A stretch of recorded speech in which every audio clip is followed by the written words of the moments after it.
Hello, good morning students. कैसे हैं आप सभी? आई होप सभी अच्छे से होंगे। स्टूडेंट्स, आज हम पढ़ेंगे क्लास 6 की साइंस बुक का फर्स्ट चैप्टर। हमने लास्ट क्लास में स्टार्ट किया था, उसे ही हम कंटिन्यू करेंगे। हमने स्टार्च के लिए परीक्षण पढ़ा स्टार्ट किया था, तो उसमें सबसे पहला पॉइंट था हमारा, सबसे फर्स्ट पॉइंट इज वसा। तो वसा के बारे में पढ़ते हैं। वसा में कार्बन, हाइड्रोजन तथा ऑक्सीजन उपस्थित होते हैं, परंतु भिन्न भिन्न अनुपातों में वसा त्वचा में तथा विभिन्न अंगों जैसे यकृत तथा गुर्दे के आसपास संचित हो जाता है। हम जब हम शरीर की आवश्यकता से अधिक कार्बोहाइड्रेट का सेवन करते हैं, तो यह हमारे शरीर में वसा के रूप में परिवर्तित हो जाता है। वसा भोज्य पदार्थों जैसे दूध, मक्खन, पनीर, मांस तथा घी में उपस्थित होता है, और खाद्य तेल हमें सरसों, सोयाबीन, तिल, मूंगफली, नारियल इत्यादि से प्राप्त होता है। यद्यपि वसा हमारे शरीर के लिए आवश्यक है, तथापि अत्यधिक मात्रा में वसा युक्त भोजन करने से वजन बढ़ जाता है तथा अंत में मोटापे का कारण बन जाता है। और वसा का परीक्षण करें तो वसा का परीक्षण यदि किसी तरल पदार्थ जैसे अल्कोहल, पानी या तेल की एक बूंद कागज पर गिर जाए, तो कागज प्रकाश में चमकदार और पारदर्शी होकर एक निशान बनाता है, और कुछ तरल पदार्थ निशान के रूप में जल्द ही वाष्पित हो जाते हैं। अल्कोहल वाष्पित होने में कुछ सेकंड लेता है, पानी को कुछ मिनट लगते हैं, और लेकिन तेल स्थानीय धब्बा बनाता है, और इस तरह कागज हमें तेल और अन्य तरल पदार्थों के बीच भेद कराने में सहायता प्रदान करता है। तो प्रोटीन पढ़ेंगे। प्रोटीन्स क्या होते हैं और हमें किससे मिलते हैं, किससे प्राप्त होते हैं हमें प्रोटीन्स? शारीरिक निर्माण के लिए हमें प्रोटीन की आवश्यकता होती है, और यह हमारे शरीर के विकास तथा विभिन्न क्रियाकलापों जैसे पाचन क्रिया को सुचारू रूप से चलाने के लिए आवश्यक है। मांस, मछली, अंडे, मटर, सेम, दूध तथा दालें इत्यादि प्रोटीन के प्रमुख स्रोत होते हैं, और हमारे शरीर में ये नए ऊतकों की निर्माण के समय अत्यधिक प्रोटीन की आवश्यकता हमें होती है। और इस प्रकार प्रोटीन क्षतिग्रस्त ऊतकों के प्रारंभिक उपचार में मदद करते हैं। प्रोटीन के लिए परीक्षण: एक परख नली में सफेद एल्ब्यूम यानी कि अंडे की सफेदी के कुछ टुकड़े उसमें डालें, और इसके पश्चात उसमें नाइट्रिक अम्ल की कुछ बूंदें डालें। परख नली को गर्म करें तथा निरीक्षण करें कि अंडे का सफेद भाग पीले रंग का हो गया है। तो अंडे का जो सफेद वाला भाग होता है वो पीले रंग का हो जाता है। और अब इसमें अमोनियम हाइड्रोक्साइड की कुछ बूंदें मिलाएं, उसमें अमोनियम हाइड्रोक्साइड की कुछ बूंदें मिलाएंगे। प्रोटीन बैंगनी रंग का हो जाएगा, और यह बैंगनी रंग अंडे के सफेद भाग में प्रोटीन की उपस्थिति को दर्शाता है। विटामिन क्या होते हैं? विटामिन क्या होंगे स्टूडेंट्स? हमारे शरीर की जो स्वस्थ कार्य प्रणाली के लिए विटामिन आवश्यक होते हैं, और हम उन्हें ए, बी, सी, डी, ई तथा के से प्रदर्शित करते हैं। और प्रत्येक विटामिन का एक विशेष कार्य होता है। यदि हमारे आहार में एक भी विटामिन अनुपस्थित रहता है, तो हम बीमार हो जाते हैं। अगर इनमें से एक भी विटामिन अगर कम है, तो हम बीमार हो जाते हैं तथा इनकी कमी से होने वाले रोगों से ग्रस्त हो जाते हैं। विटामिनों को दो वर्गों में विभाजित किया गया है। एक वह जो वसा में घुलनशील होते हैं, तथा दूसरे वह जो जल में घुलनशील होते हैं। तो फर्स्ट है वसा में घुलनशील विटामिन। वसा में घुलनशील विटामिन कौन से होते हैं? ए, बी, ई तथा के। और सेकेंड वन जल में घुलनशील विटामिन, जल में बी तथा सी है जो जल में घुलनशील होते हैं। तो विटामिनों के स्रोतों तथा उनके कार्यों का विवरण निम्नलिखित तालिका में दिया गया है। तो देखें, विटामिन ए में क्या आते हैं? आपके सारे फल आते हैं, लाइक बनाना हो गया, घी हो गया, मिल्क हो गया, गुआवा हो गया, ये सब आपका विटामिन ए में आता है। और विटामिन बी में आपके ये चीजें हैं, और विटामिन सी में आपकी सारी खट्टी चीजें होती हैं स्टूडेंट्स, लाइक आपके ग्रेप्स होंगे, ऑरेंज होगा, लेमन होगा, ये सारी चीजें। और विटामिन के है आपके पास, विटामिन ई है और विटामिन बी है। सबको आपको शो किया गया, आप देख सकते हैं कि किसमें कौन सा विटामिन पाया जाता है।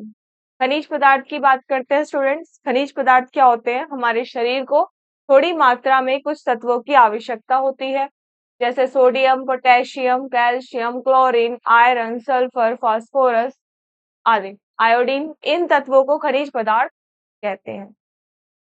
इन सभी के अपने विशिष्ट कार्य हैं और इन तत्वों को खनिज पदार्थ कहते हैं। अच्छे स्वास्थ्य के लिए हमें अपने भोजन में इनकी छोटी मात्रा की आवश्यकता होती है।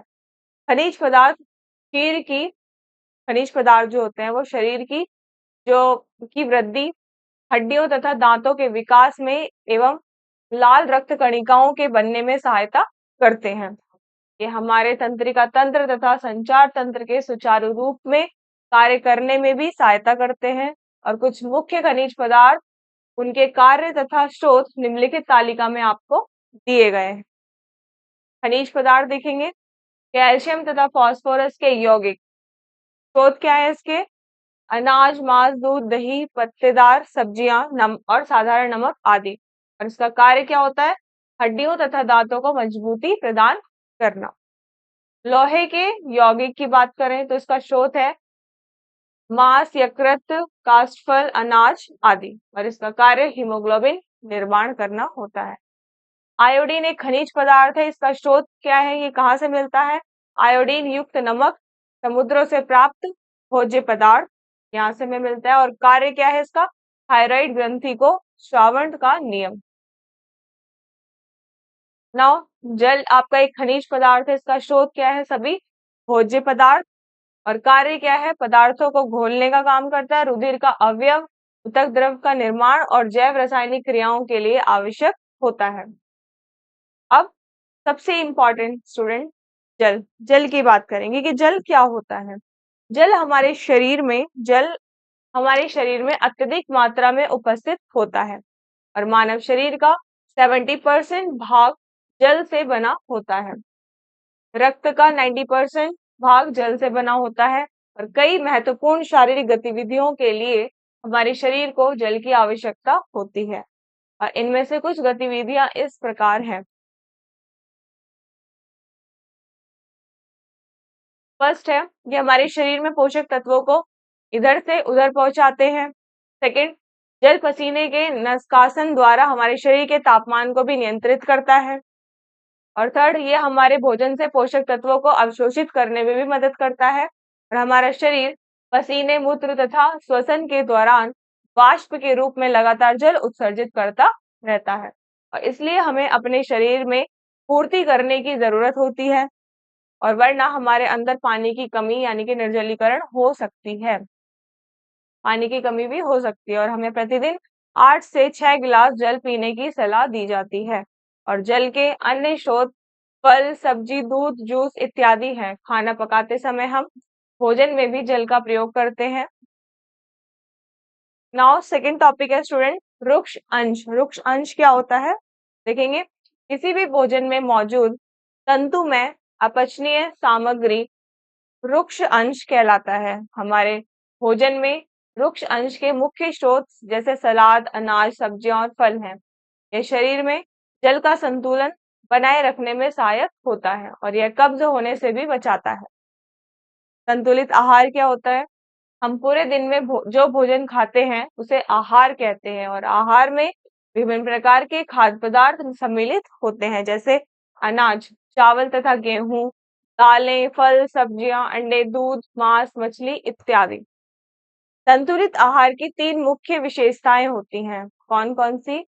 यह फर्स्टली यह हमारे शरीर के लिए आवश्यक ऊर्जा प्रदान करता है। सेकंड वन इज, इसमें आवश्यक पोषक तत्व जैसे विटामिन, खनिज, लवण एवं खुद अमीनो अम्ल उपस्थित होते हैं और यह हमारे शरीर के विकास, उत्कों, कोशिकाओं और अंगों की मरम्मत और प्रतिस्थापन के लिए पर्याप्त मात्रा में कच्चे माल प्रदान करता है। तो आप देख सकते हैं पिक्चर्स में खाद्य पदार्थ, और एक कॉलम है शाकाहारी और एक कॉलम है मांसाहारी।